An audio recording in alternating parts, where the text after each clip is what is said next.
Bismillahirrahmanirrahim. Dear students, this is the third lecture about the short questions on CC. About the short question, but today's we are discussing the C single bond and bond generation reactions. Today's short question will be all about the reactions which include the formation of carbon-nitrogen bond. Here is first question, that what are the different C and bond generation reactions from aldehydes and ketones. These are the reactions which we have discussed in our syllabus, and three reactions we have discussed which include the formation of carbon-nitrogen bond from aldehydes or ketones. First is Bargellini reaction.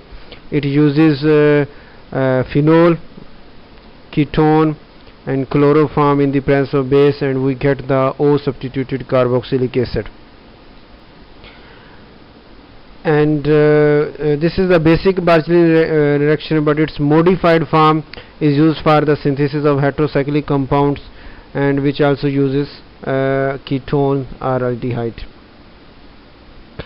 Second is the Chichi-Babin pyridine synthesis. This reaction also uses aldehyde having alpha carbon, alpha hydrogen. On reaction with ammonia, 3 molecules of aldehyde on reaction with ammonia form pyridine, tri-substituted pyridine ring. And third is the UG reaction, which is also a multi-component reaction, or you can say 4-component one part synthesis of 4-component reaction. Here are 4 components. One is carboxylic acid, second amine, third ketone, and fourth one is the isocyanide,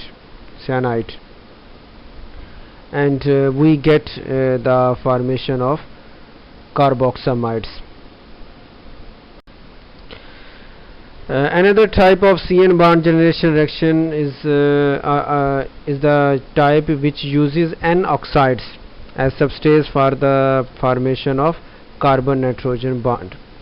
One of these reaction is Bucherer reaction, which used N-oxide, that was actually benzofurazone, and this treated with the active methylene compound in the presence of amine and ethanol, and we get the 6-membered N substituted or N-oxide, 6-membered N-oxide ring. Second was the Polonovski reaction, which also used N-oxide, or you can say tertiary amine N-oxide. In the presence of anhydride, it was converted into an amide and an aldehyde. And two reactions are separately discussed here. One is Bucherer reaction, and second was the Hofmann Loffler-Freytag HLF reaction. In Bucherer reaction, we converted naphthol into amine, and amine into naphthol, or you can say naphthol into naphthylamine and naphthylamine into naphthol. And second is the Hofmann Loffler-Freytag reaction. This reaction uses N-halogenated amine in the presence of UV light or sunlight, and we get the 5-membered cyclic ring of heterocyclic compound. One of the more interesting question is why carbon and hydrogen both contain partial positive charge in chloroform in step 1 of Bargellini reaction. In the first step of Bargellini reaction, chloroform is treated with the base to form a salt of carbene, trichlorocarbene or carbanion. 3 chloro groups create, the basic reason is here that 3 chloro groups create 3 partial positive charges on carbon, and then carbon, due to electron deficiency, attracts electron from hydrogen. So hydrogen is given partial positive charge because electron density has moved away from it, but carbon has gained electron density, let's suppose equal to one partial positive charge, one partial negative charge.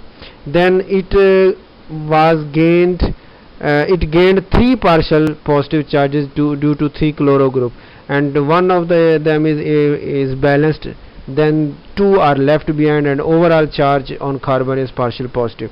So therefore carbon and hydrogen both are given the partial positive charges. Another interesting question regarding Bargellini reaction is that why phenol is easily converted to phenoxide by a base in step 3 of Bargellini reaction, but normally alcohols are converted into alkoxide by a strong metal. The basic reason is that phenol is more acidic as compared to alcohol. The more acidity of phenol can be described due to the presence of sp2 hybridized carbon of aromatic system, number 1, and number 2, the formation of the oxide ion, which is stabilized by the resonance or conjugation. So therefore phenol show more acidity as compared to that of alcohol.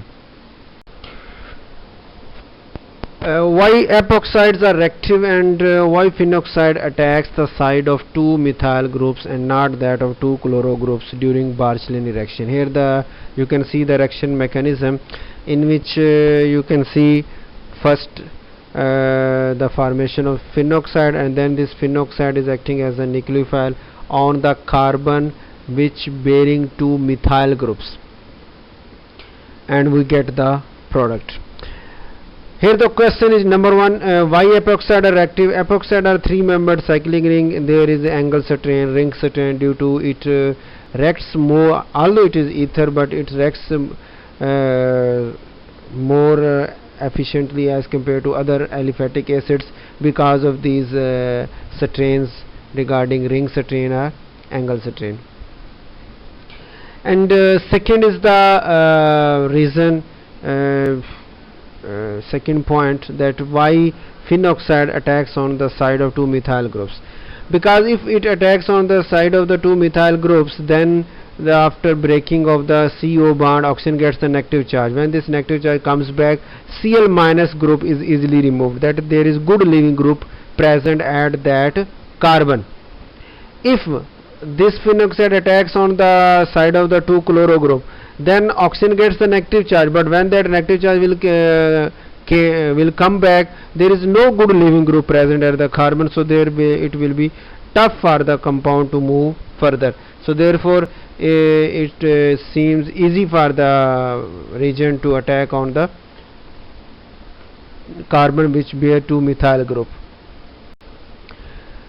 Why hydroxide ion attacks on carbonyl carbon instead of other two carbons attached to other oxygen atom in step 4 of Bargellini reaction? As you can see, the attack of hydroxide ion on the carbonyl carbon and oxygen, double bond oxygen is converting into single bond oxygen is getting the negative charge. This is the reaction. Question is why this hydroxide or nucleophile is not attacking on the other carbon which is bearing two methyl groups, or it is not attacking to the carbon of the aromatic system or benzene ring. So the carbon on which hydroxide attacks is sp2 hybridized due to double bond formation. Okay, carbon of benzene ring is also sp2 hybridized, but it is shielded by the electronic load, so nucleophile is it is tough for the nucleophile to attack on the carbon of the benzene ring. Third point, carbon bearing two methyl groups in sp2 hybridized. The two methyl group bearing is sp3 hybridized, which is less electrophilic, so nucleophile will attack on the carbon of the carbonyl group. Next question is about Bucherer reaction, that how naphthals are converted into primary amine and secondary amines. Naphthals are treated with the ammonia simple in the presence of ammonium sulfate, or ammonia in the presence of sodium bisulfite, and we get the formation of amine. This reaction can happen for one naphthol and also for two naphthol. And second point is the formation of secondary amine. Secondary amine can be formed from naphthol by treating it with a primary amine. If this naphtol is treated with a primary amine in the presence of ammonium sulfide or sodium bisulfide, then we get the secondary amine formation. This thing can happen with the aliphatic amine and also with the aromatic amines. Next question about Bucherer reaction is that how primary and secondary amines are converted into naphthol. That is, we are converting primary amine or secondary amine into alcohol. Here you can see the first reaction in which two amino groups are present, but the sulfonic acid group is activating that amino group which is present on the same ring, and it is converted into the OH group, hydroxy group. The other amino group remains intact.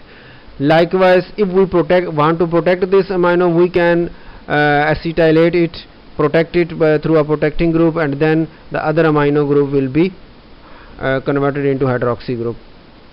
But if this sulfonic group is present at ortho position, then that amino group is not activated and the other ring amino group will be converted into hydroxy group. Next question, what is the difference in reactions of hydrazine and phenylhydrazine with naphthol through Bucherer reaction? If we react hydrazine with naphthol, then we simply get the similar type of reaction as with ammonia or with primary amine. That is, hydrazine is substituted in the place of hydroxy group at one position or two position. But if we use phenylhydrazine, then we are getting, after the attachment of the hydrazine, first step is the similar, but then this reaction proceeds further and we get the cyclized product which is known as carbazole.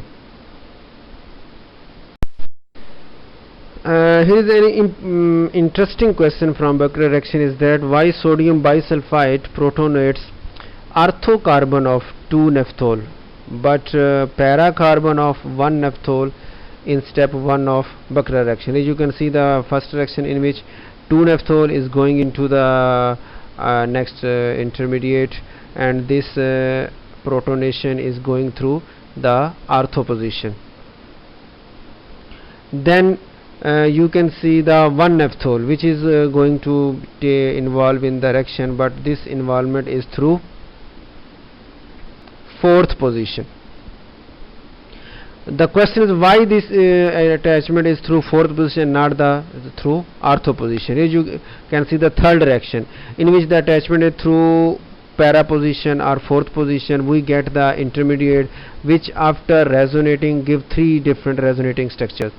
But in case of one ortho substitution or ortho attachment of the hydrogen, then we get the intermediate which has only two resonating structures. So due to more stability of the resulting cation after the attachment from para position or fourth position, so therefore there is attachment of one para carbon or protonation of para carbon of 1-naphthol instead of ortho carbon. This is the question from Hofmann Loffler-Freytag reaction, that why in the first step of this reaction, that why 3 lone pairs of chlorine are not attacking the proton. As you can see, the first step of this reaction in which we protonate the N-halogenated amine, and here you can see there is attack of the nitrogen lone pair on the acid or proton to be converting into ammonium ion or ammonium cation. So what is the reason for the attack? For basically we know that nitrogen is good nucleophilic, so it will attack. But question is, chloro group has also 3 lone pairs. Then why is the attack not through chloro but it is through nitro? Then it says that if we compare the electronegativity, then electronegativity chlorine is more, that is 3.16, and electronegativiity of nitrogen is 3.04. It means lone pairs of chlorine are more towards the nuclear. Also nuclear charge of chlorine is 17 greater as compared to that of the nitrogen, which is only 7. So due to high electron activity, high nuclear charge, the lone pairs of chloro group are restricted to its nucleus and are not available for the nucleophilic attack. Although the covalent radii of chlorine is greater, that is 102, and covalent radii of nitrogen is only 71, but yet the nucleophilic attack is through nitrogen. After protonation, the ammonium cation is treated with the sunlight to form free radical, that is NCl bond is broken and we get nitrogen free radical cation and chloro as radical. The question is why there are a number of bonds, that is NC bond, NH bond, NCl bond, CH bond and CC bond, but the breakage is only of NCl bond. Here you can see the bond energies of all the bond, and we see that the bond energy of NCl bond is the least one among all the bonds, so therefore the breakage is through NCl bond instead of any other bond. A very interesting question is here, we have discussed in HLF fraction that there is a formation of 5-membered ring the most of the chances, or most of the time. So the question is why there is the formation of 5-membered ring instead of any other 4-membered or 6 or 7, although there are some instances in which 6-membered ring has been known to be formed, but most of the time 5-membered is preferably formed and 6-membered is rare, and the 4-membered or 7-membered are not known at all. So the question is why only this is formation. Here you can see in this step of free radical cation or radical cation, there is obstruction of proton at the, or you can say delta carbon or delta proton is shifted towards the nitrogen, and that carbon is getting the free radical. This cyclization is through a 6-membered chair form of the ring, so which is the stable form. So therefore due to this transition state there is the formation obstruction of proton from delta carbon, and due to this obstruction we always get a 5-membered ring formation at the end of the reaction. Another question is why yield of product is too low in the case of Chichi-Babin reaction. Because the large number of byproducts are formed which require multiple steps of for the purification, so there is a loss of product. Also reversible nature of the aldol condensation and carbonyl chemistry renders its low yield. A number of side reactions are also known, like wrong nucleophilic attack of ammonia, obstruction of non-preferred beta hydrogen, and enolate ion attack during reaction, imine attack during reaction, imine attack during reaction, or polymerization of starting material in some cases. So all of these side reactions and also the multiple step purification renders the yield of the reaction too much low, and it is only about less than 20 to 30%. An interesting question from Polonovski reaction in the step 3. Here you can see the reaction mechanism for this reaction of one step, and here 3 steps have been nominated: step 1, step 2 and step 3. This question is about step 3, that why the attack of acetate ion is on alpha hydrogen of N-oxide and not on the alpha hydrogen of acetyloxy group. Although we know that the alpha carbon of carbonyl compounds are acidic in nature, but in case of aldehyde ketones it is true that alpha hydrogen is acidic, and we know there is aldol condensation or Cannizzaro reactions and so on which follow the through the alpha hydrogen obstruction mechanism in case of aldehydes and ketone. But in case of ester linkage, the alpha hydrogen is not thought to be acidic one, so therefore in this case acetyloxy group, the alpha hydrogen is not acidic, and so it is not obstructed, but the alpha carbon directly attached to nitrogen, and here it is thought to be acidic one, and so acetate ion easily obstruct the proton from here. A reaction from a reaction of UG given by UG, which is also known as four component reaction. Here is the question that explain that UG reaction can be used for the synthesis of various carboxamides and various heterocyclic compounds. We have discussed in our syllabus the formation of carboxamide only by using the nucleophile of carboxylic acid, but in place of carboxylic we can use some other nucleophiles also, like that of water, H2O, H2S or H2SE, or carbon dioxide in the presence of alcohol, and all of the three give the carboxamide different derivatives. For example, if we treat with carboxylic acid, then we get alpha acyl amino carboxamide. With water, H2S or H2SE, we get alpha amino carboxamide, in which oxygen is substituted with it can be carboxamide, it can be thiamide, it can be carboselenamide. And if in case of carbon dioxide, we also get the carboxamide over here, it is alpha acetyloxy amino carboxamide. If we use hydrazoic acid or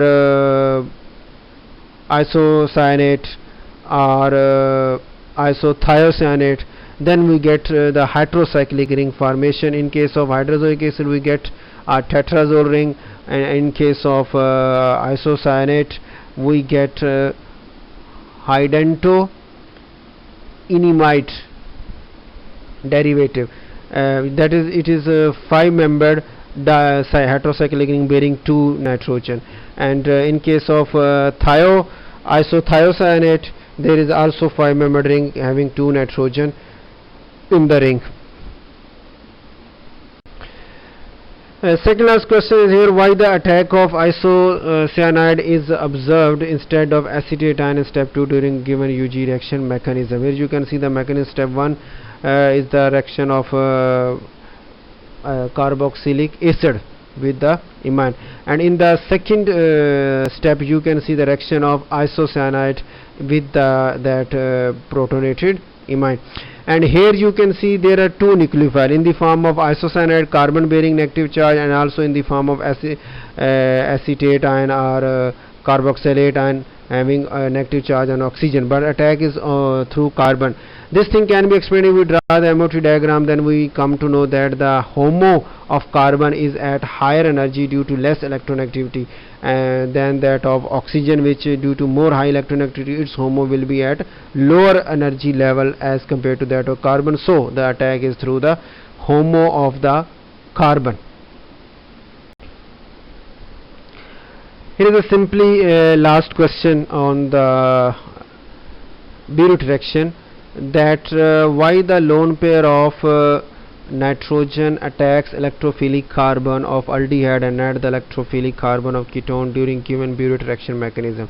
Here one of the step of the Bucherer mechanism is shown here, in which you can see the lone pair of nitrogen is attacking on the electrophilic carbon of the aldehyde functionality, and at the same position there is present ketonic group, but the attack is on the aldehydic functionality and not on the ketonic functionality, although both are stereochemically approachable. First thing that can be said here, that aldehydic carbon is more approachable and more reactive towards nucleophilic attack as compared to that of ketone. So therefore one thing is here, one thing is this. Second thing, the ketonic carbon are in this case is also conjugated with the aromatic system, but this thing I think should not be matter, because most of the reactions which do not have a phenyl group at this position, but the reaction goes through the same pattern as we are showing here. So the basic reason can be only this, that aldehydic carbon is more electrophilic, more approachable as compared to that of ketonic electrophilic carbon. So this is all about of today's lecture on the C N bond generation. Thanks.